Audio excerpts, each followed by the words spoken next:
Back in 2012, cops in Cleveland, Ohio, fired about 137 rounds on 2 unarmed individuals. And that sparked outrage, understandably, and as a result, the Justice Department got involved in an investigation.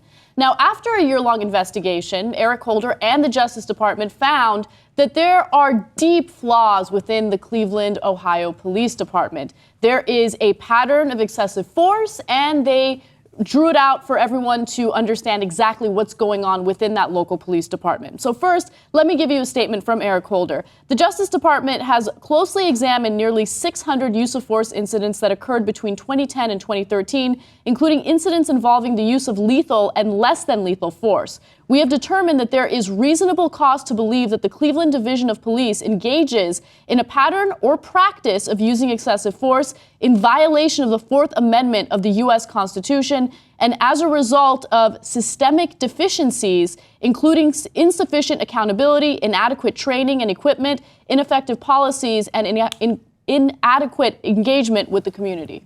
Understand that this is before the 12-year-old Tamir Rice was shot in Cleveland. They'd actually been doing this investigation for a long time. They announced it now because it had concluded now. So it's a coincidence in that sense. It's not a coincidence in the sense that apparently this is what the Cleveland cops do all the time. They use excessive force, especially in one case that we've talked a little bit about and Anna's going to tell you more about. Yeah. And then they did it again, as if to prove the point of the Justice Department. They shoot Tamir Rice in 2 seconds flat. In 2 seconds flat, absolutely. Now, they gave very specific issues that they had with the police department. I'm going to list them for you right now. The unnecessary and excessive use of deadly force, including shootings and head strikes with impact weapons. So they found that issue. They also found the unnecessary, excessive, or retaliatory use of less lethal force, including tasers, chemical spray, and fists. So they also overuse non-lethal weapons as well. That's a big problem within the department. Excessive force. Good for diversity. Yeah, let's just spread it out. Let's not forget to overuse our fists as well. Right. Oftentimes with all this weaponry, you forget your fists. But not Cleveland. Cleveland cops know they should also overuse that. Yeah. Well, they're also using excessive force against persons who are mentally ill and in crisis, including in cases where the officers were called exclusively for a welfare check. So the cops get called in for a welfare check and they respond with excessive force. We've now done countless stories where they got called in for minor issues, sometimes to help the mentally ill person, and by their parents. They say, okay, we need help here just to subdue them for a little while, just get them under control. Cops come in and kill them. Yeah. Right? So now, if you're a regular citizen, if you've got somebody who's mentally ill in your family, you got to be scared to death to call the cops. Brave New Films did a wonderful series on this where they show some police recognize it and are actually doing programs to train their cops. Hey, knuckleheads, some of the folks you're going to meet out there are mentally ill. You shouldn't go taser them, punch them, or kill them. Right. It's amazing because there is no uniform way of training police officers throughout the country to deal with mentally ill individuals, right? But in Texas, some cops have decided, hey, you know what?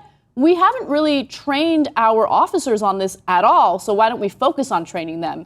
And poof, the problem disappears. So Brave New Films did do a really good series on that, and you guys should check it out. Obviously, the cops in Cleveland haven't figured that out yet. No. They're like, well, we got an idea for the mentally ill, the same idea we have for African Americans and pretty much all the citizens. Let's crack them in the head.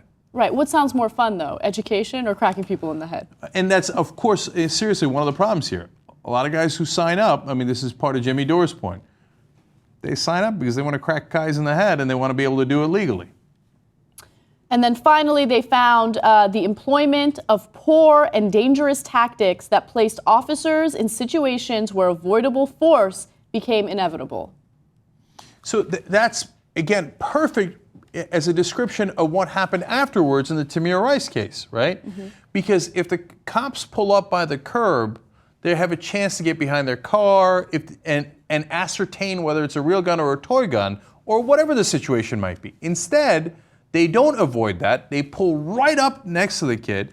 When the kid turns around, they say, well, that's it. We're in danger. It's inevitable. We had no choice. We had to shoot him dead, right? No, you had many choices if you handled it differently. And this goes to the point I've been saying all along. It's the training. All the cops in Cleveland aren't by their nature evil. Right. There wasn't some evil force that sucked all the bad guys into Cleveland and made them cops. No, it's the training and lack of training and the wrong training that says go do whatever you got to do and use excessive force, and we're going to look the other way. Yeah, look, I'm glad that this, investigation took place, because now you have evidence by a federal entity telling you this is what's happening within this local police force. It's not media analysis. This is actual proof after a year-long investigation looking at over 600 specific cases.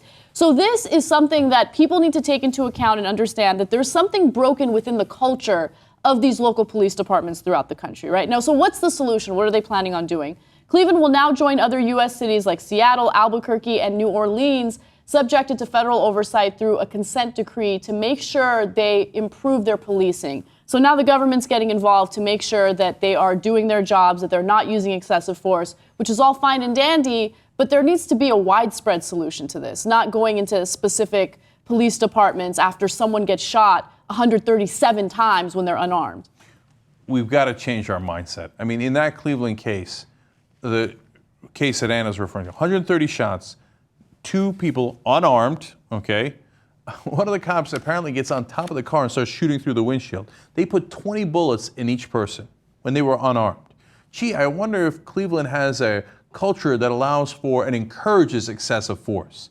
The answer is most clearly yes.